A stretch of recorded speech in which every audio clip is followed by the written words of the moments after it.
Bueno, pues ya estamos aquí. Lo dicho, para Antonio, gracias por venir. Estamos arrancando el curso. Ya sabéis que septiembre es el mes de las buenas intenciones y los coleccionables. Y bueno, tenemos todos una idea de cambiar o de mejorar o de hacer algo que nunca habíamos hecho. Y yo creo que estaría muy bien que la fotografía documental también tuviera este propósito, cambiar ligeramente.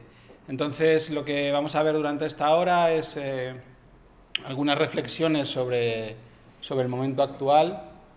El curso que estamos planteando viene de la práctica diaria de mi generación o de los fotógrafos que están en marcha hoy, que es una práctica diaria un poco diferente a la anterior. Entonces, es un curso y una charla, como veréis, que no se fundamenta en la nostalgia. Todos sabemos que hubo tiempos mejores, seguramente, sino que se trata en una actitud valiente, abierta, actual, optimista, vivencial y todas estas cualidades que yo creo que son las que nos hacen ser fotógrafo, ¿no? O querer hacer fotos o querer contar historias. Yo voy a utilizar indistintamente estas palabras: hacer fotos, ser fotógrafo y contar historias, cada uno que las rellene según sus intereses o cualidades o lo que le apetezca, ¿no? Pero me parece que estamos en un momento en el que tenemos un gran combate con la atención, es decir, lo más preciado es la atención del público o la atención del otro, incluso nuestra propia atención hacia lo que queremos hacer. Y ahí está nuestra batalla fundamental, ¿no? En cómo contar lo que queremos contar para captar la atención, cómo aprenderlo y cómo transmitirlo. Así que en una simplificación básica también de lo que yo quiero decir es que este curso o esta charla o mi actividad va de contar historias de personas a otras personas. Y eso es la definición posiblemente más básica de lo que antes se llamaba periodismo o fotoperiodismo, también seguramente la definición más básica de la literatura o también una de las funciones básicas del ser humano, ¿no? Y de esto va. Nosotros lo hacemos con fotos, que eso tiene algunas ventajas, pero también algunas desventajas, pero en realidad lo que hacemos es eso, es acercarnos a grupos humanos que nos interesan o a territorios que nos importan, ir allí, estar un tiempo sobre el terreno. Es muy difícil generar fotografía documental sin estar. Luego, si queréis, hablamos de eso, de inteligencia artificial o lo que queráis, pero es difícil generar un documento sin un punto de vista y sin un trabajo sobre el terreno. Y después de haber pasado ese trabajo sobre el terreno, haber filtrado lo visto, oído, escuchado, aprendido a través de mí, en este proceso tan complejo de edición, llegar al final del camino, que es otro grupo humano, seguramente diferente del que me he relacionado en primer lugar, y contarle lo que he visto, escuchado, aprendido, oído. Así que este es nuestro motor y esto no está en crisis. Está en crisis, y ya empiezo la charla, está en crisis quien nos había solucionado la vida hasta ahora, que era una cosa que llamamos prensa, pero que también le podemos llamar sin más cliente, que era un lugar en el que ellos solos, en ese sitio, tenían la idea, tenían el dinero y tenían el público. Es decir, tú recibías una llamada, te proponían lo que tenías que hacer, te pagaban por ello y te garantizaban que lo iba a ver alguien. Y tú simplemente ibas a ese lugar, simplemente con la dificultad, ibas a ese lugar, hacías lo mejor que podías y lo traías, ¿no? Esto se ha roto y cuanto antes lo asumamos es mejor.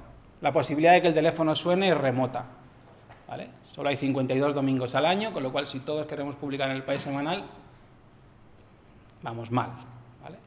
Entonces, ¿qué estamos haciendo? ¿Qué se está haciendo? Pues, en vez de ver esto como como una pérdida, es verlo como una ganancia. Una vez muerto el cliente, ¿por qué tenemos que respetar sus códigos? Es decir, la prensa venía marcada también por unas maneras heredadas de su propia historia. Las 8 dobles desplegables, las 16 páginas del ensayo gráfico, el pie de foto, es decir, un montón de inercias que podemos romper si queremos. Entonces, este curso y esta charla y esta actividad mía y de mucha gente de mi generación y de otras está en ver cuáles de estos códigos queremos mantener y cuáles no. Y esta es la dinámica todo el tiempo, ¿vale? Así que en nuestro modelo de actual, que no sabemos si es un modelo o es simplemente lo que estamos intentando hacer, os estoy contando todo esto a tiempo real, no tenemos la solución. Simplemente os puedo contar o podemos ver cómo está funcionando determinada gente con ejemplos concretos, ¿no? Pero sí tenemos que dislocar la idea de que financiación, idea y público están en el mismo lugar. A todos nos puede apetecer muchísimo encargarnos de la idea, ¿no? Es decir, vale, la idea ya no viene del periódico, de la prensa, viene de mí, es una iniciativa, ¿vale? Esto, evidentemente, es gustoso, es la parte gustosa del asunto. ¿Cuál es la parte más dificultosa? La financiación. Es decir, yo tengo una idea, pero ¿quién la paga? Y otra parte también muy dificultosa, muy difícil, es encontrar el público y conectar con él. Entonces, tengo que encargarme por separado de estas tres cosas. La idea puede venir de un lado, por ejemplo, de mí mismo. La financiación puede venir de otro lugar, por ejemplo, una fundación. Y el público, tengo que volver a buscarlo. La fundación o quien haya pagado eso seguramente no me va a garantizar un público, tengo que volver a buscarlo. No empiezo de cero, me van a ayudar. Todos somos una marca, todos somos un medio de comunicación, ya sabéis, ¿no? Estas inercias que se dicen en 2023, todo eso es verdad. Pero todo el tiempo tienes que estar buscando o peleando con la atención. Y la atención es salvaje, la competencia por la atención es brutal. Competimos a tiempo real con todos los estímulos, posibles, ¿no? Así que bueno, nuestro trabajo ha cambiado muchísimo. Ser fotógrafo ya no es lo que era. Y a mí me gusta mucho esto que dice Susan Meiselas de que un fotógrafo es aquel que hace frameworks, es decir, que busca marcos de trabajo, no solamente hace frames, no solamente enmarca con un visor, ¿no? Así que aproximadamente, con suerte, el 20% de nuestro tiempo es hacer fotos y el 80% es hacer otras cosas. ¿Qué son estas? Es poner en marcha ideas, buscar financiación y buscar público. Y otra vez, buscar una idea, buscar financiación, buscar público. Y otra vez, ¿no? Esto es general para todos los fotógrafos, pero los fotógrafos de documental nos hemos quedado más desamparados o bastante desamparados con la ruptura del modelo anterior, ¿no?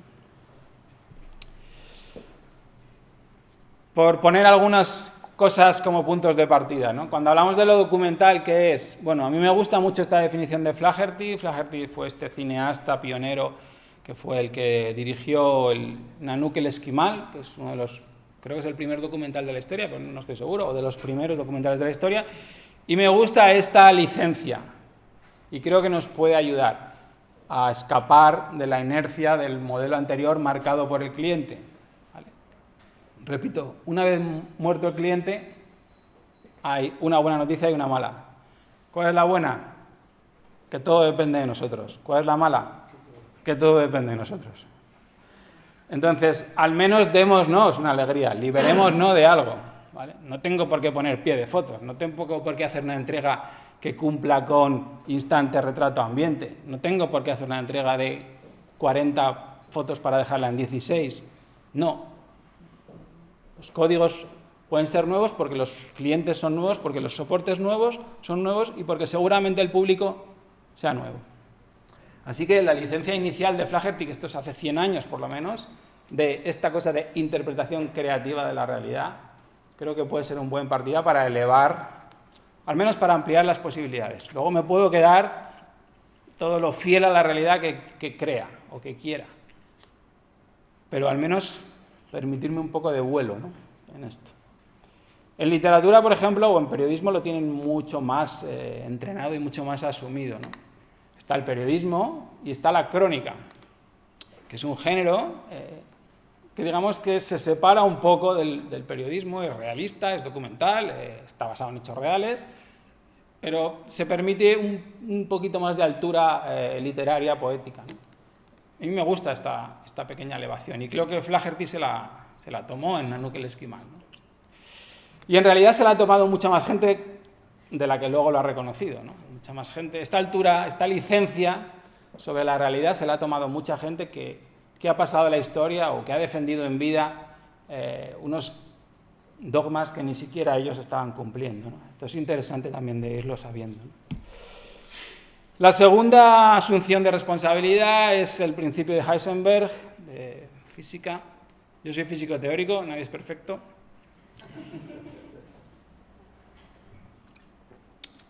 Es que es imposible no alterar lo observado, ¿no?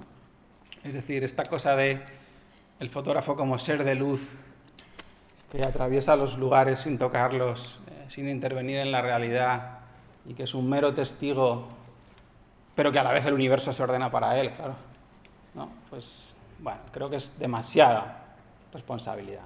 Asumamos lo que somos unas personas que vamos seguramente a un lugar al que no pertenecemos, armados de un artefacto que cambia todo. Responsabilicémonos, asumamos que nuestra presencia cambia las cosas, que la presencia del artilugio que media entre ellos y nosotros también, y metámoslos dentro del experimento. En física teórica, cuando uno describe el experimento, tiene que describir también la forma en la que el experimento va a ser hecho. Entonces, si yo me intento borrar, buscar la invisibilidad y tal, creo que estamos haciendo trampas. Y en 2023 me van a pillar. El cambio en los últimos 10, 15, 20 años en muchas cosas es que no se pueden hacer las cosas como se hacían antes. Claro que hay resistencias, pero también tenemos que asumir que hay cosas que ya no se pueden hacer como antes. Entonces, bienvenidos a 2023 con códigos de hace 100 años. Tanto Heisenberg como Flaherty son de hace 100 años. Y un código más contemporáneo, el de la pensadora y a la vez fotógrafa y a la vez activista y a la vez un montón de cosas, Ariel Azoulay, que habla de este contrato civil, de esta especie de pacto entre los que vemos, hacemos y somos parte de las fotografías, ¿no? Y hay un pacto de credibilidad, un pacto de iconicidad, un pacto que hay que respetar, ¿no? Entre la cámara, que es este objeto que parece que da sentido, da veracidad a las cosas, el que hace la foto, quién sale en la foto y quién la está viendo, ¿no? Y en este espacio hay que moverse. ¿Por qué es tan interesante o por qué es tan divertido hacer fotos por inteligencia artificial? Porque me quito todos estos problemas, ¿no? Cámara no hay, nadie hace fotos, nadie sale en las fotos, con lo cual espero que al menos haya un espectador, pero si no, tampoco, ¿no? Entonces, bueno, pues es muy sencillo o es muy tentador generar imágenes sin ninguna responsabilidad, sin nadie que te diga nada. Es muy... Entiendo el furor, ¿no? Imágenes de una factura impecable, indistinguibles, pero muertas, ¿no?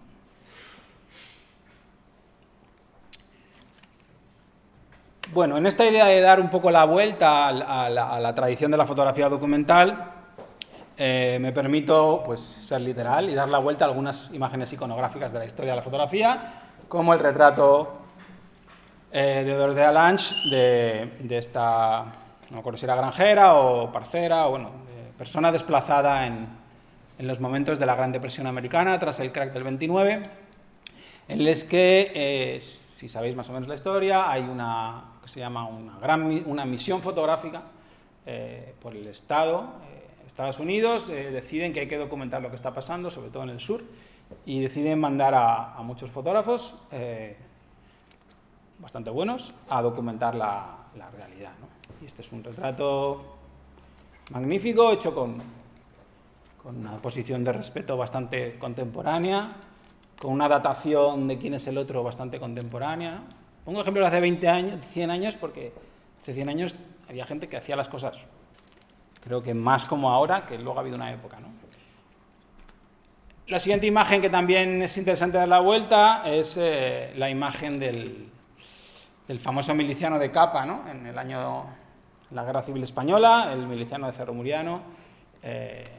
Y aquí, digamos que si examináramos a Capa según el contrato civil de Azoulay, Capa, no sé, ¿no? La parte de la cámara no decimos nada, aparte de que era una cámara pequeña que permitió revolucionar la fotografía documental, como supongo que sabéis, ¿no? Las Leicas, que permitían usar el celuloide de cine para hacer foto, con lo cual el artefacto era rápido, podías estar en el momento adecuado en el lugar preciso, o al revés. Y todas esas cosas. Así que la parte de cámara, bueno, bien. La parte de fotógrafo, bueno, pues ya sabéis, ¿no? Robert Capa es probablemente el fotógrafo más supuestamente comprometido con las causas que defendía, pero luego digamos que su comportamiento personal en muchos aspectos era complejo, extraño. Sobre el fotografiado, pues hay incluso una teoría que dice que es una ficción, que en realidad no muere por cómo cae, por no sé qué. No sé si habéis oído hablar de esta. Y sobre el público, sobre nosotros, bueno, se convierte en una imagen iconográfica de la guerra civil, pero también presenta muchos problemas en su posicionamiento, ¿no? Así que, bueno, Capa no lo vamos a cancelar, pero en realidad habría que revisarlo con estos nuevos ojos y con estos nuevos códigos. La ultrafamosa fotografía de Carter también en los años 70, ya sabéis, creo que era Biafra, ¿no? Supuestamente era una niña, luego se ha descubierto que era un niño, y hubo mucha polémica con esta imagen. Al calor de Capa y todos, Magnum y todos estos, hubo y sigue habiendo mucha gente que su mayor impulso es ir a estos lugares, a lugares de conflicto a los que ellos no pertenecen, de alguna manera a utilizar la foto como soporte de denuncia, ¿no? Esto sigue siendo muy necesario y sigue siendo mucha gente que lo está haciendo, pero bueno, en aquellos momentos prácticamente era la única fotografía documental que se podía hacer, ¿no? Hoy en día no, y de esto va todo esto que queremos hacer en torno a la fotografía documental, de cómo separarnos del fotoperiodismo y cómo intentar al menos ampliar el arco de posibilidades, ¿no? Esta foto también es muy polémica porque, bueno, obviamente siempre se habla de qué podía haber hecho el fotógrafo, si el fotógrafo tenía que haber ayudado a la niña, no ha ayudado a la niña. También hay que darse cuenta que es un buitre, no va a atacar a la niña, o sea, no es un momento de peligro. Pero bueno, el caso se complica porque él acabó suicidándose, supuestamente por la presión recibida tras recibir no sé qué premio con esta imagen. Los premios y la fotografía documental, el fotoperiodismo también es una cosa a reflexionar, ¿no? Que se premia, hacia dónde se lleva, qué se marca, cuáles son los códigos, ¿no? Todas estas cosas son las cosas que a mí me interesarían, ¿no? Así que, bueno, estas tres imágenes supongo que las conoceríais y conoceríais las historias que hay detrás, supongo. ¿Alguien quiere aportar algo más sobre estas imágenes? ¿Sabe algo más que yo no he dicho y le parece un matiz? ¿No? Para mí es importante bajarnos darle la vuelta también a la idea de masterclass, ¿qué es esto de masterclass? ¿Vale? Bueno, ¿no? ¿Nadie, algún matiz? ¿Alguien se acuerda de algún detalle que a mí se me haya podido pasar de estas tres imágenes? Bueno. Lo importante para mí es transmitir que tenemos una responsabilidad, ¿vale? Que vamos a trabajar con personas para otras personas. Eso es una responsabilidad.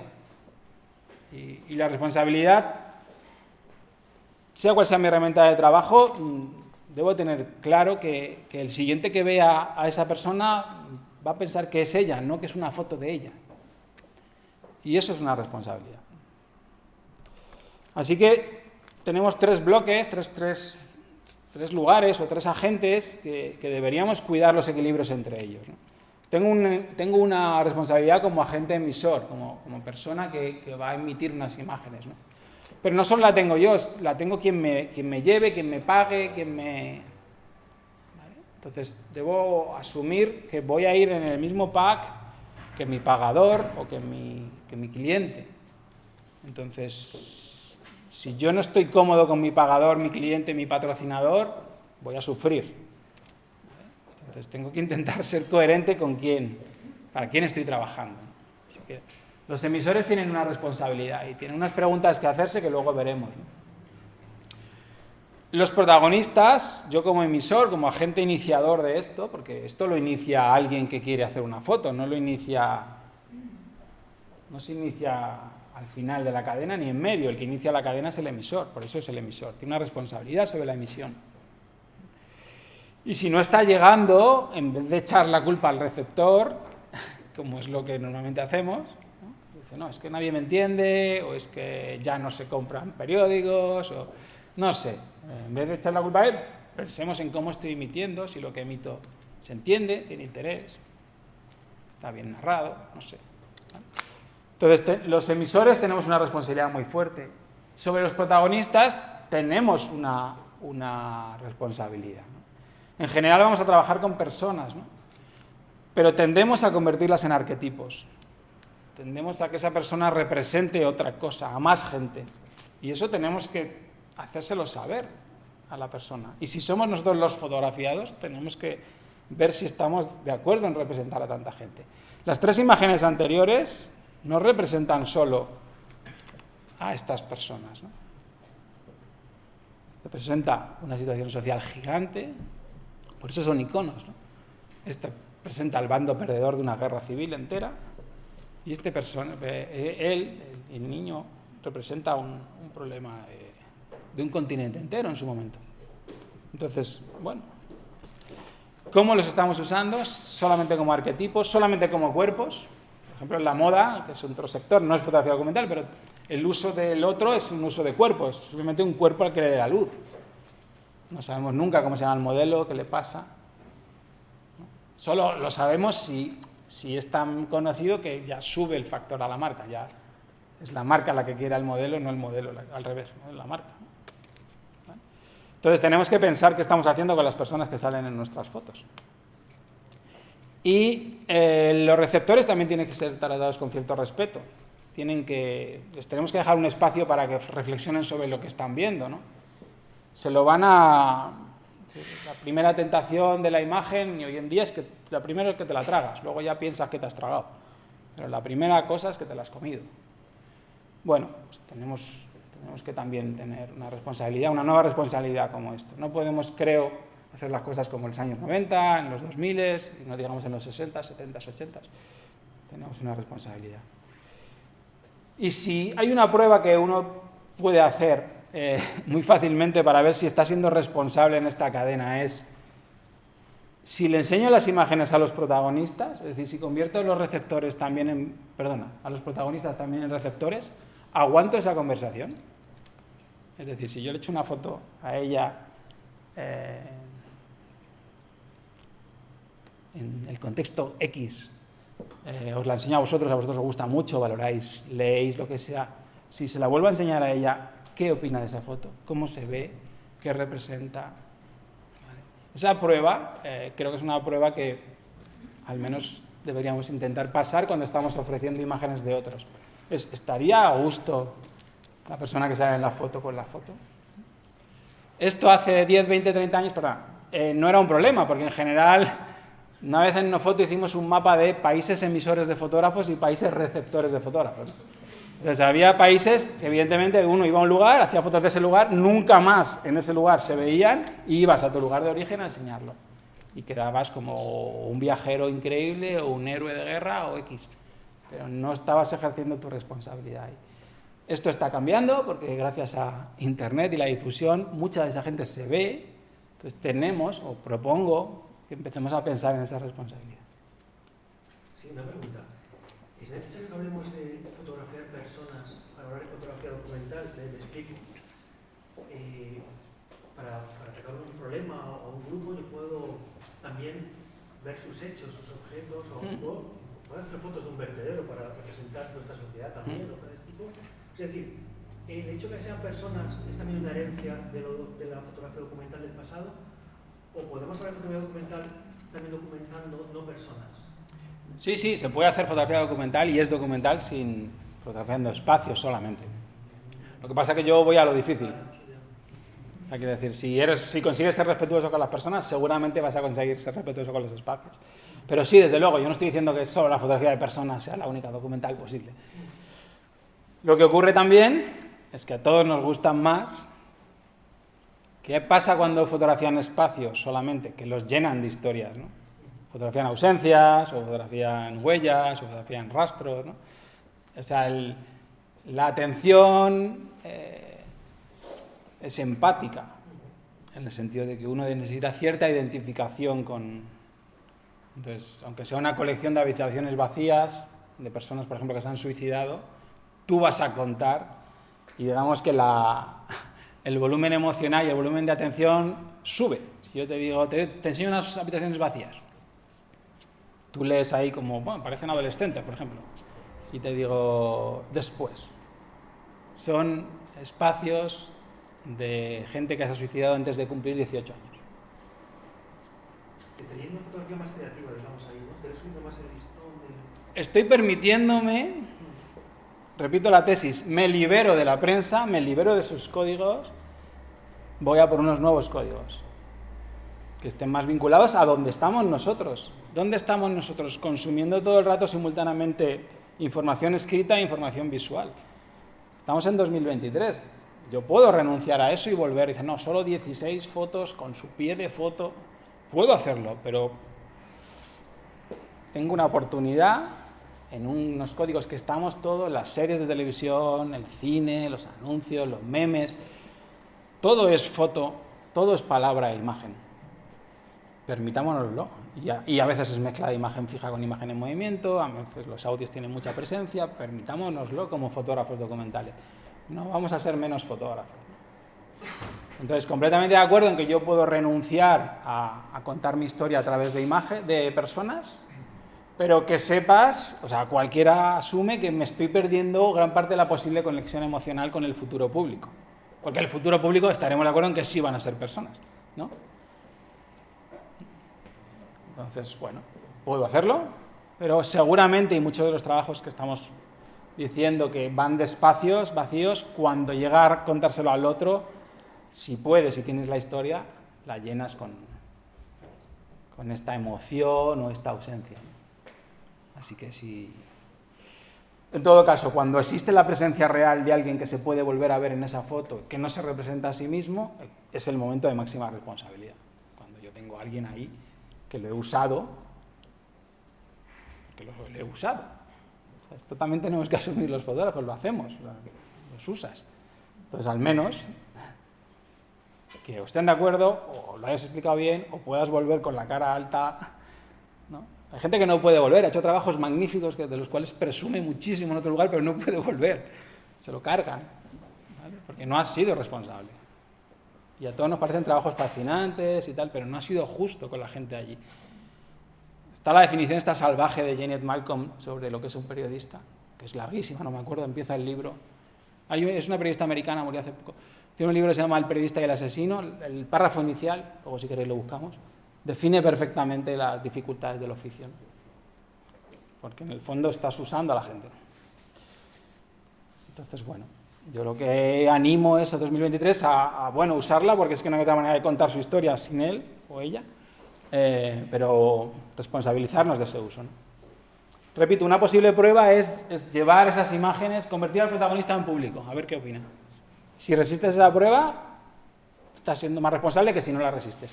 ¿Por allí? Tengo una duda del Dime. periodismo, que es de donde yo vengo. ¿Sí? A mí esto, perdón porque vuelvo a donde queríamos salir, pero yo cuando hago una entrevista y la publico, esa persona sabe lo que ha dicho, yo sé lo que ha dicho, y la foto me parece un contrato con esa persona de la misma intensidad o más que una entrevista. Sí. Es decir, yo firmo lo que tú me dices, firmo tu cara, firmo tu ser, ¿no? Y entonces no entiendo un poco eso de cambiarle y enseñarle a ver si se ve que es el mismo. O sea, creo que está implícito dentro del periodismo. ¿Cómo se sale de esto? Bueno, yo creo que una posibilidad es no asumir que esté implícito. Ajá. No asumir ese acuerdo tácito. O sea, yo por defecto siempre muestro y le digo, ¿te reconoces? ¿Eres tú? Sí.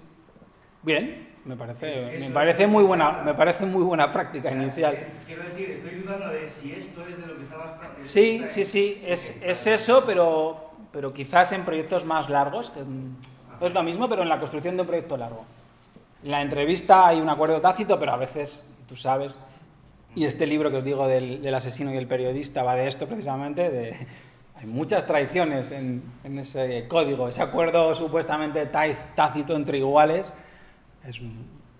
Entonces yo lo que digo es lo contrario. Si tú te estás dando cuenta que estás haciendo unas imágenes que no puedes regalar a quien sale en ellas, warning, ¿vale?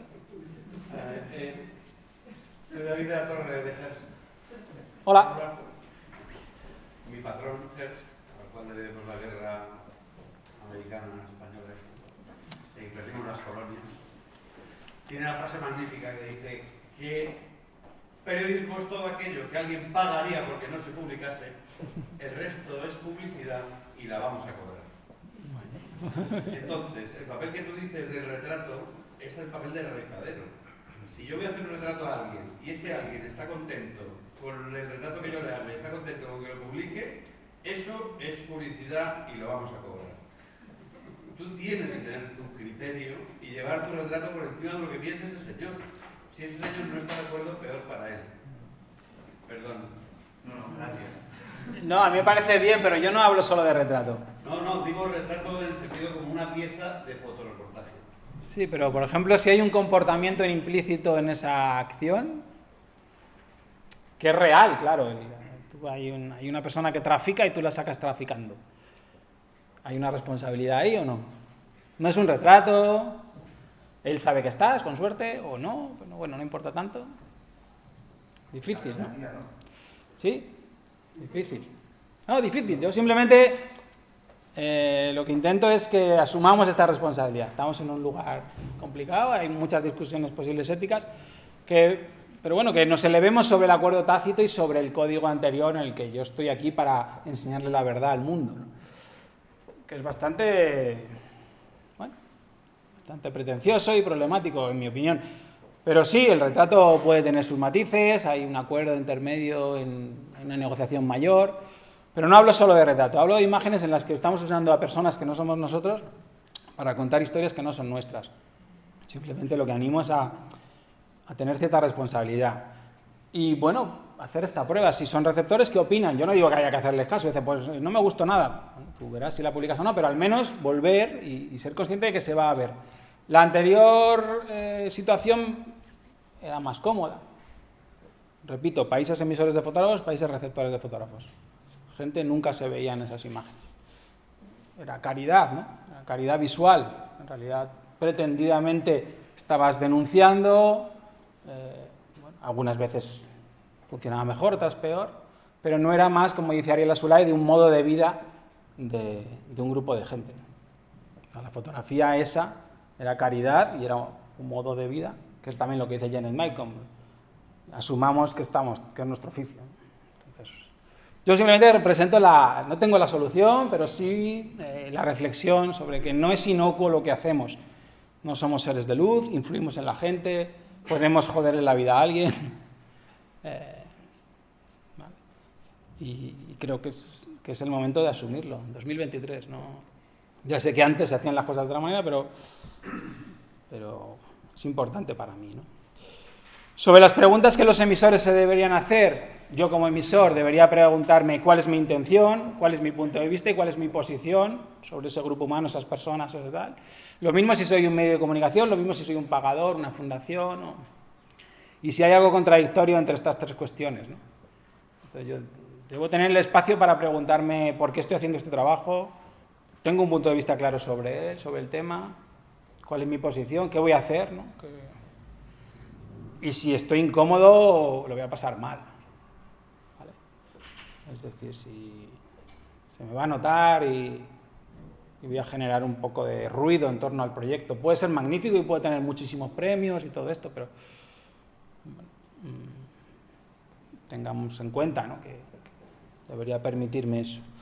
Si soy el fotografiado o al fotografiado le debería explicar bien a quién representa y qué sensación tiene. Si lo voy a convertir en un arquetipo, a ver si de verdad... De arquetipo a estereotipo hay súper poca distancia. Y es un problema, ¿no? Cualquier día, por ejemplo hoy, la portada del País es esta imagen, además proporcionada por Casa Real de Marruecos, ¿no? En el que el rey piadosamente se acerca a un muchacho herido, metido en la cama, vestido no sé cuánto tiempo, como lo han hecho, y hay otra persona detrás que suponemos que es la mujer del rey, vestida... ¿Habéis visto esta imagen hoy? Sí. Bueno, pues eso, ¿no? Ese chaval representa a todo el pueblo de Marruecos. No sé, es consciente, no es consciente, le gustará verse, no sé. Es decir, bueno. Y el rey, o la intención de Casa Real, es muy clara, ¿no? Es el rey está con el pueblo, estaba en París, llega 3 días tarde, pero bueno, ¿no? Es dueño del país. ¿Por qué el país da esa foto en portada? También, esa es otra pregunta después. ¿De qué lado está? Claro. Pues del lado de los buenos, hombre. ¿Vale? Bueno, pues eso, ¿no? Simplemente es que tengamos un espacio para pensar, ¿no? Y como espectadores, pues lo mismo, que vemos en una imagen, ¿dónde la veo? Esto es muy importante, lo que decíamos de aquí del país, ¿no? Esta imagen es igual si la veo ahí, si la veo en la tele, si la veo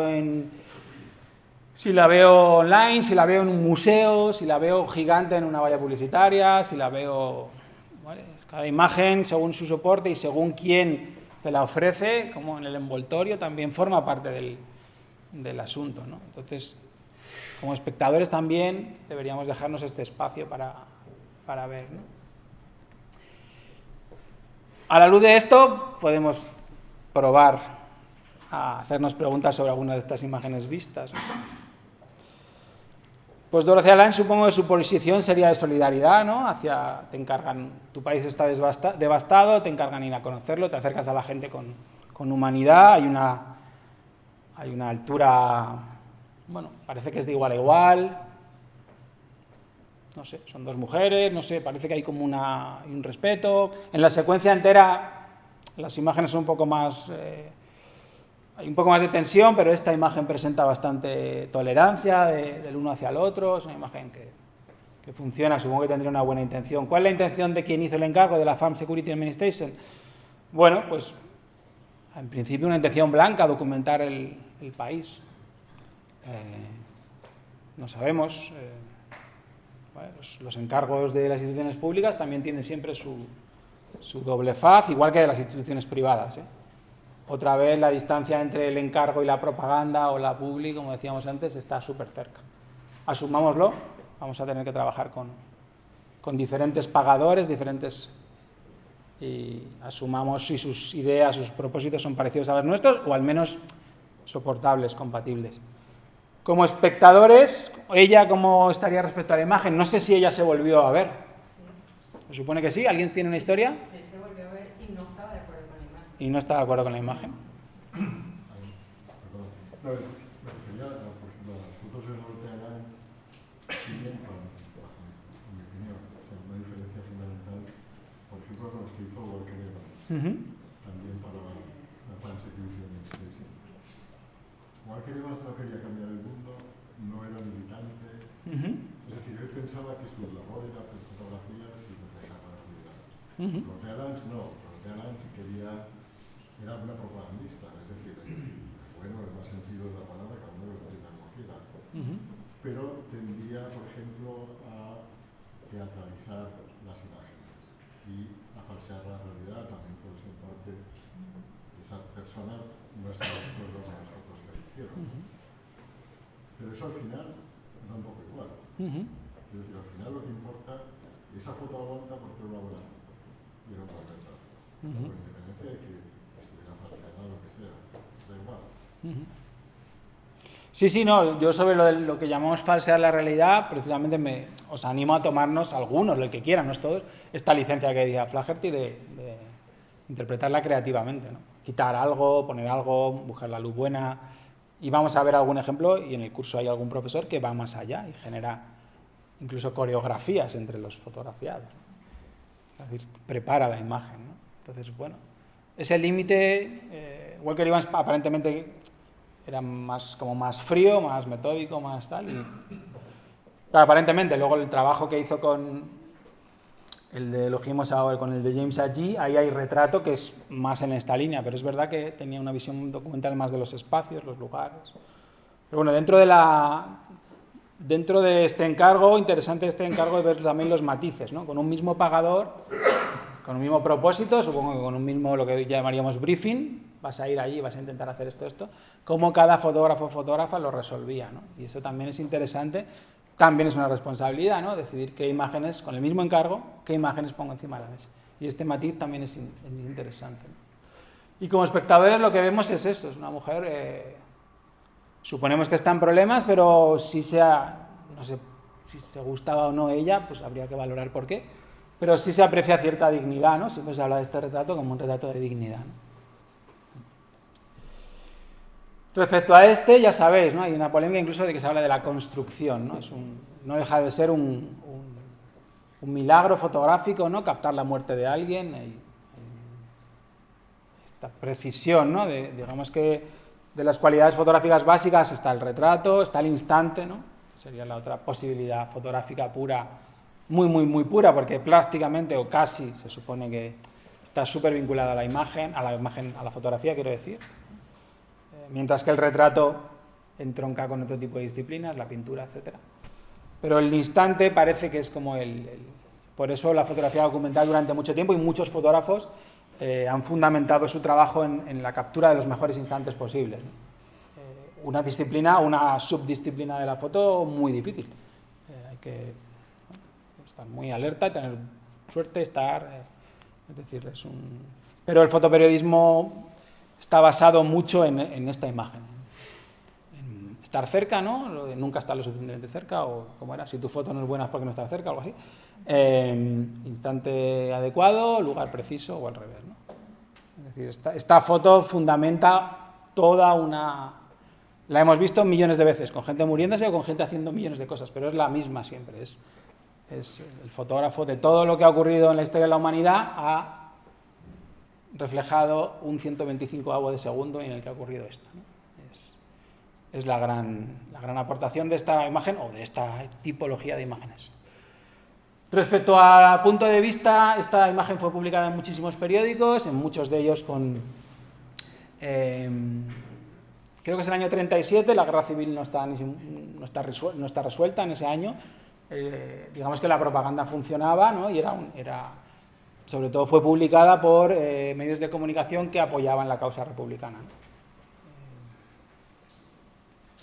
Respecto a los espectadores hoy en día, no es lo mismo ser español que no serlo para ver esta imagen, ¿no? No es lo mismo ser de tradición republicana que no es lo mismo ser fotógrafo que no. Todo esto también lo tenemos que tener en cuenta, que nuestro público va a ser diverso, ¿no? Y va a tener cada uno su historia detrás, que tenemos que responsabilizarnos. No quiere decir que tengamos que dejar a todos contentos, ¿no? Ya sabéis que ahora, por ejemplo, en Disney pues intentan tener como un personaje para que cada persona, ¿no? Que cada persona se identifique con un personaje de la película, ¿no? No es tanto eso, pero sí responsabilizarnos que vamos a emitir una historia o vamos a contar una historia a otros humanos y ahí van a ocurrir cosas. Respecto a esta imagen, ¿no? Es una imagen complicada, aparece la infancia, que es como ya una segunda responsabilidad, ¿no? O sea, sobre los adultos tenemos una responsabilidad, si son fotografía, pero sobre los niños tenemos dos o tres responsabilidades. Evidentemente hay una situación de desequilibrio, de todos los desequilibrios, hay un desequilibrio racial, hay un desequilibrio, se dice que es una niña con un desequilibrio de género y un desequilibrio económico entre quién hace la imagen y quién sale, ¿no? Cuando hay estos tres desequilibrios, racial, género y económico, triple warning. O sea, si yo voy a un lugar, yo como hombre blanco, clase media, si voy a un lugar y tengo esos tres desequilibrios, tengo que tener mucha responsabilidad en ese trabajo que estoy haciendo. Si yo voy a trabajar sobre mujeres negras pobres, tengo una triple responsabilidad. No quiere decir que no lo pueda hacer, lo puedo hacer, pero... ¿Entendéis esto? Vale, bueno. Algunas imágenes puestas de pie, puestas al derecho de algunos de los profesores del curso, ¿no? Esta es una imagen mía, de un trabajo mío, en el que de una manera súper consciente, yo trabajé durante muchísimo tiempo en una casa patera, aquí en Lavapiés, de una manera muy consciente, pero en colaboración con Ibrahim, decidimos que él se pusiera este gorro, que es suyo, pero decidimos que se lo pusiera. Y le convertimos, evidentemente, en este momento, en un arquetipo del inmigrante, en un país al que no pertenece, ¿no? Pero con la conversación, es decir, no... Y yo creo que eso, en cierta manera, hace que la imagen aguante y a mí, como individuo, me hace estar más tranquilo, porque fue una especie de imagen construida entre los dos. Es un gorro suyo, pero cuando empezamos la sesión de retratos no lo llevaba. Entonces, respecto al pagador, por ejemplo, este trabajo fue financiado por la Fundación La Caixa. Un banco que evidentemente, como todos, hacía, ¿cómo se llama esto?, desahucios. Y pagaba un trabajo, indirectamente, porque lo hacen por la fundación, pagaba un trabajo dentro de su programa que se llama Art for Change, Arte para la Mejora Social, pagaba un trabajo sobre la situación en una casa patera que acabó desalojada. No por La Caixa, porque si no ya hubiera sido... Pero quiero decir, asumamos como parte del proceso todo esto. Como espectador o como protagonista, bueno, ya os he contado un poco la historia de Ibrahim, ¿no? Como espectador, bueno, pues lo primero que veo es, lo primero que me saltaría como espectador es que hay una, bueno, aparentemente, pues nuestro primer impulso, hemos bebido todos de una construcción de una España con una lengua, una raza y una religión, ¿no? El relato de la España, pues de repente hay es una contradicción entre lo que leo y lo que veo, ¿no? Y a partir de ahí pueden surgir unas preguntas a foto suelta, ¿no? ¿Quién es este tipo? Así que, bueno, este sería un análisis rápido en estas preguntas que uno debería poder permitirse hacer o tener en cuenta, ¿no? El trabajo de Yolanda Domínguez sobre, se llama Little Black Dress, sobre, bueno, sobre los estereotipos, sobre la... Ella compra un vestido de Zara negro básico talla 38 y se lo da a diferentes mujeres para que se lo pongan y las retrata. Y entonces, bueno, pues evidentemente es un trabajo en el que ella trabaja en colaboración con las mujeres, con todo lo que eso supone. No sabemos si aprueban todas las imágenes o no, en general sí. Y nos lanza esta pregunta, ¿no? Cuando ves la serie entera de mujeres con un vestido negro que a unas les queda de otra manera y a otras de otra, ¿no? Y nos lanza esta pregunta, ¿no? sobre los estereotipos, los códigos de cuerpo, la presión hacia el aspecto físico, etcétera, etcétera.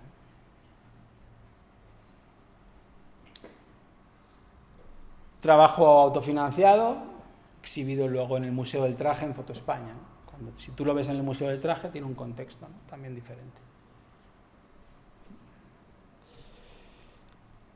David Expósito, para mí, en mi opinión, esto es una opinión personal, es el único fotógrafo que queda reconocible en el país, ¿no? Es un fotógrafo muy, muy joven, en Madrid, también vendrá a vernos al curso, y ha conseguido, también con el arrojo de aprender a escribir, ha conseguido, no hace muchas piezas, pero las que hace casi todas las escribe y las fotografía, y ha conseguido que de alguna manera sus imágenes sean reconocibles. Hace un uso excesivo del flash, excesivo en la tradición de la prensa, pero como... Os pongo un ejemplo de alguien que ha mantenido fiel el soporte, pero que aún así lo está cuestionando un poco desde dentro. Se ha puesto a escribir, cosa que los plumillas es difícil que se dejen ganar el espacio, se ha puesto a escribir y además las imágenes que traen no respetan exactamente el código de prensa. Eso las hace muy reconocibles en cualquier soporte. Trabaja mucho más en la sección de Madrid que en otras, pero de vez en cuando le dejan hacer otras. Y bueno, pues también creo que él está ejerciendo su responsabilidad como fotógrafo de una manera bastante interesante.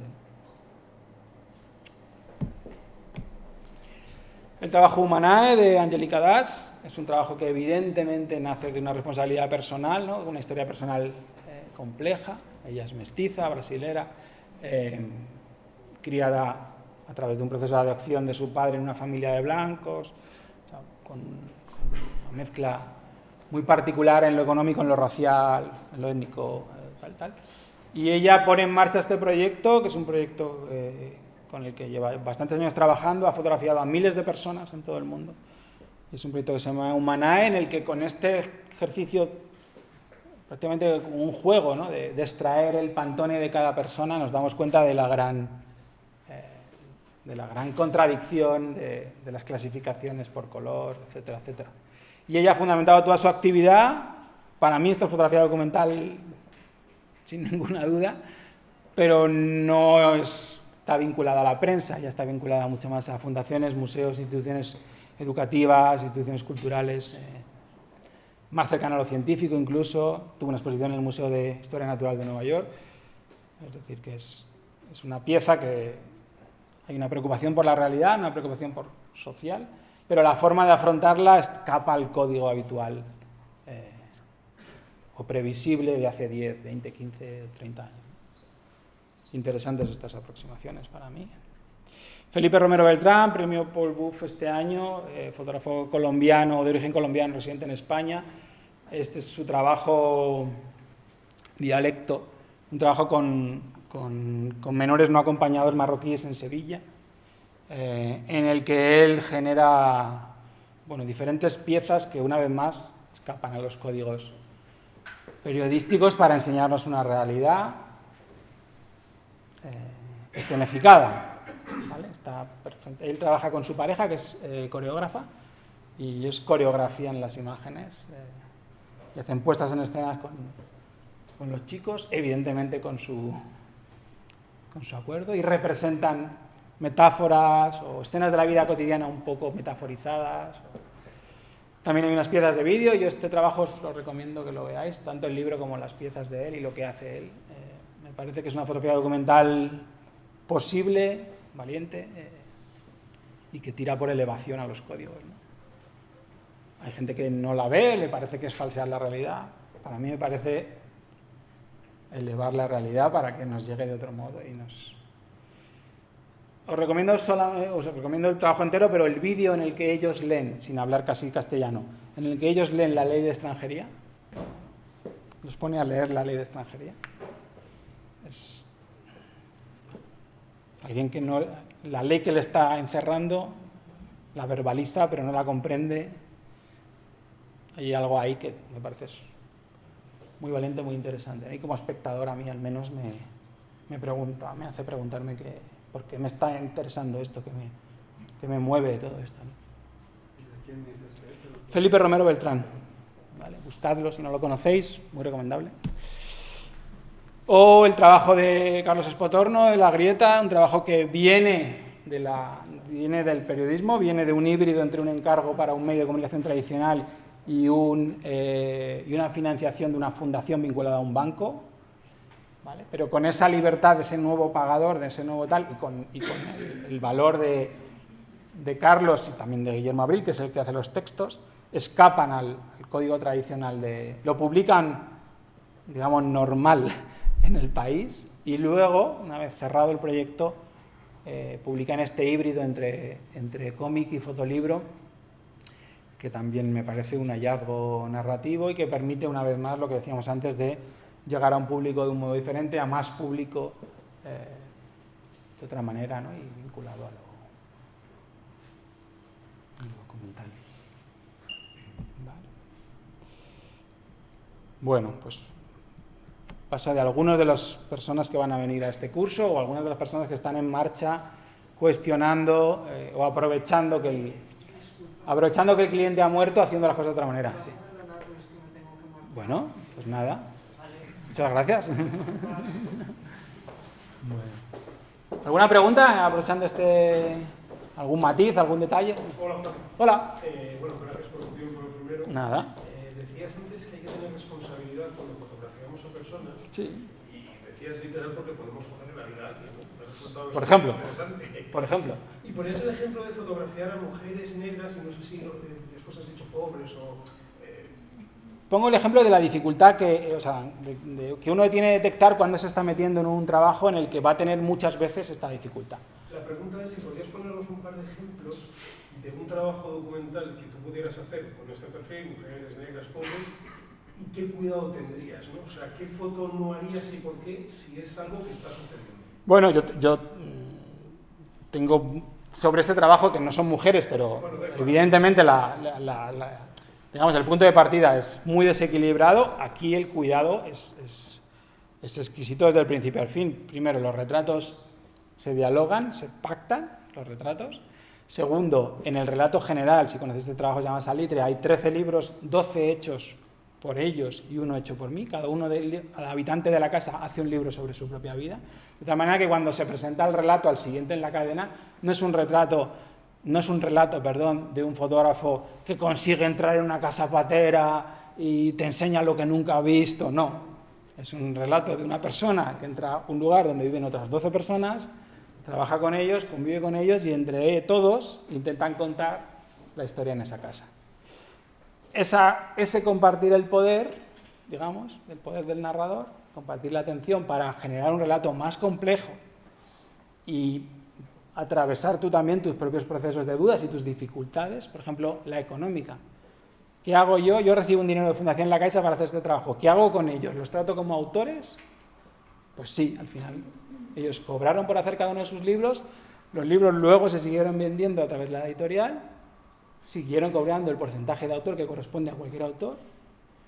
Eso, por ejemplo, son las estrategias que yo hice para intentar rebajar el desequilibrio inicial. Eso te lo puedo contar yo en primera persona porque es así. Y todas estas personas que estamos viendo cómo están trabajando están intentando, digamos que suavizar todas estas posibles contradicciones que todos tenemos cuando te acercas con un punto de vista súper concreto, ¿no? Y que simplemente decía lo del ejemplo extremo de mujeres negras pobres porque me parece el desequilibrio máximo que yo puedo afrontar. Si yo voy a afrontar un trabajo sobre un colectivo tan desigual respecto a mí, tengo que ver primero si soy capaz de hacerlo o se lo tengo que dejar a alguien que tenga menos desequilibrios con la situación, o si lo afronto tengo que asumir que soy un agente muy extraño, que voy a interferir de una manera muy fuerte en el experimento y que tengo que cuidar cosas, ¿no? Pero eso que dices siempre pasa. Quiero decir, imagínate que haces un reportaje sobre supremacistas blancos en Estados Unidos. Yo he visto alguno y bastante normal. Y evidentemente tu punto de vista no es favorable ni compasivo ni nada, pero yo creo que el trabajo que tienes que hacer, sea una mujer blanca, negra, o un supremacista blanco, es el mismo. Es decir, yo lo que no entiendo muy bien es por qué dices que tienes una responsabilidad adicional si es una mujer negra si es o si es un supremacista blanco. En mi opinión, cuanto más desigual sea el grupo humano con el que trabajo respecto a mí, más responsabilidad tengo. Pero tú eres muy desigual de un supremacista blanco de Kentucky, por ejemplo. Sí, pero al menos yo me daría más responsabilidad del otro grupo humano que hemos mencionado que este. Pero no se trata de qué grupo humano es más difícil que otro, simplemente se trata para mí, de que si vamos a seguir haciendo fotos de personas para contárselas a otras personas, asumamos todas estas dificultades que antes o el medio de comunicación o la inercia o lo que fuera nos las estaban haciendo, como hemos dicho antes, como dar como por... O sea, teníamos como una especie de acuerdo tácito mental con la realidad en el que nosotros nos podíamos permitir. Los fotógrafos podían ir a cualquier lugar, hacer lo que quisieran, lanzarlo en otro lugar y... sin darnos cuenta de que éramos agentes de un montón de cosas. Es decir, os recomiendo también la lectura de los libros de Ariel Azoulay, o aunque solo sea el texto que hace Ariel Azoulay en el libro de Susan Meiselas de Mediaciones, en el que habla del fotógrafo como agente capitalista en procesos de reconstrucción y que es salvaje, es decir, después de destrozar países enteros, cómo mandan fotógrafos, ¿no? Pero no ahora, desde los primeros fotógrafos, ¿no? Que responsabilicemos, no, nosotros somos una pieza, claro que nos tenemos que ganar la vida, claro que no ganamos la vida, pero a veces somos un agente. Ella habla de quitarnos el estatus de experto, ¿no? Y de a veces darte cuenta que no tienes que hacer fotos, por ejemplo, o que no eres tú quien tiene que hacerlas, o bueno, es decir, responsabilizarnos del trabajo, ¿no? ¿Preguntas? ¿Sí? Bueno, yo vengo de estudiar cine, así que por lo que documental sé súper poco, pero estuvimos hablando hace unas clases el tema de, no sé, Scorsese va a sacarse una película que se llama Luna de Sangre, una cosa así, que va sobre un grupo específico, no me acuerdo qué tribu, estadounidense, y como, no sé, dar como el punto de vista de esa tribu. Pero claro, actúa Robert De Niro y DiCaprio, entonces se está hablando mucho sobre la apropiación cultural. Y eso se podría dar también en esto, si es que uno tiene responsabilidad realmente. Claro. Sí, todo. Esta es la historia que hubo como una... Se llama hicieron experimentos con ellos, ¿no? Eran como experimentos... Sí, parece que sí. esterilizaban a las mujeres o no sé qué hacían, o sea, como... Sí, es en Canadá y Estados Unidos, ¿no? Creo que sí. Sí, eso también es triple warning, o sea, hacer un trabajo sobre una tragedia tan fuerte y hacerlo sin ellos, ¿no? O al menos sin unos diálogos, sin una interacción fuerte en el territorio, sin una integración fuerte, sin hacerlo desde arriba.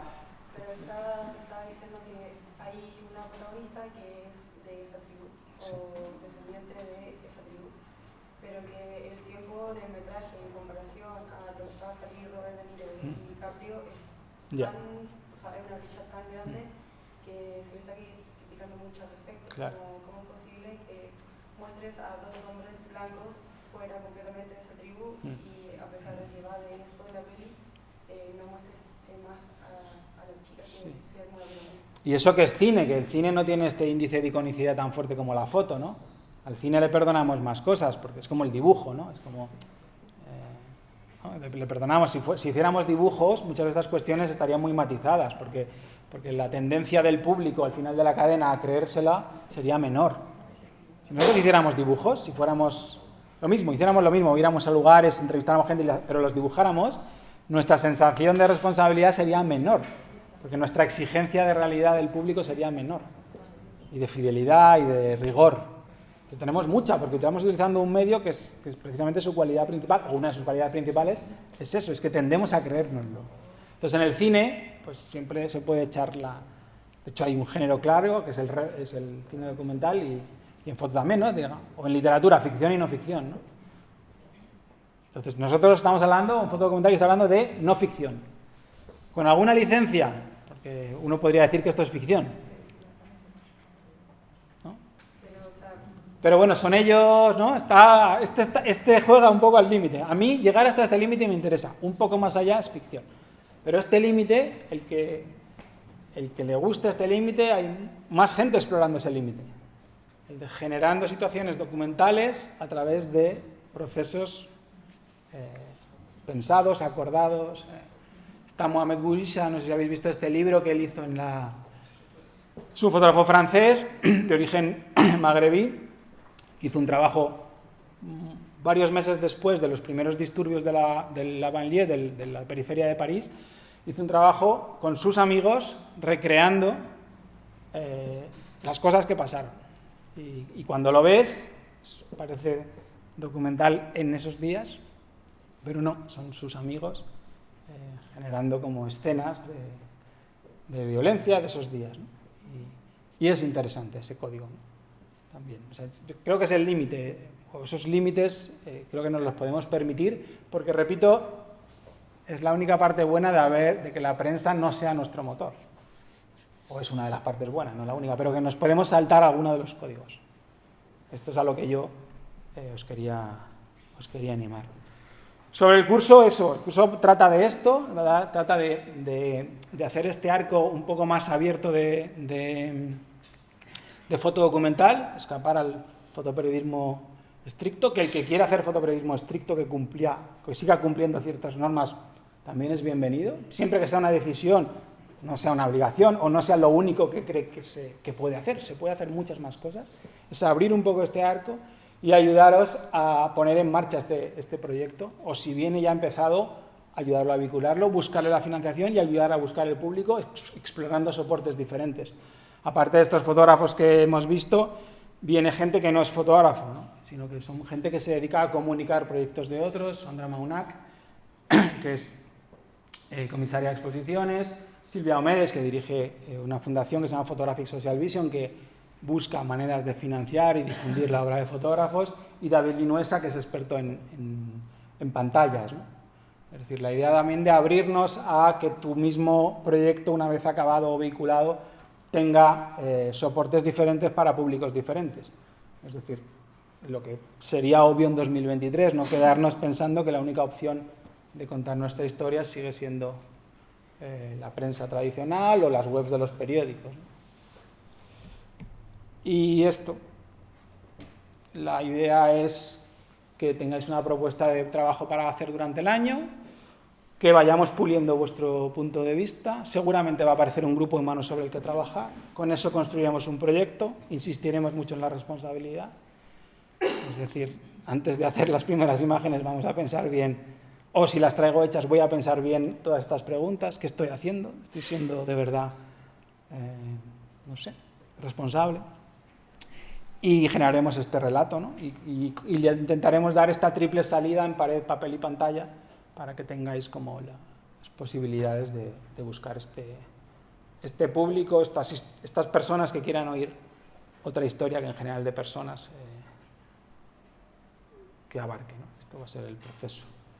El curso arranca en octubre, durará hasta mayo y bueno, son 80 horas y pico presenciales, más de semana en semana, pues el trabajo va a depender de vosotros, es lo que decíamos antes. Noticia buena, todo depende de vosotros, noticia mala, todo depende de vosotros y vosotras, ¿no? ¿Preguntas? ¿O interpelaciones? ¿Cómo vamos? 8 y 10. ¿No? ¿Nada más? ¿Debate? ¿No? ¿No? ¿No hay debate? Pues gracias.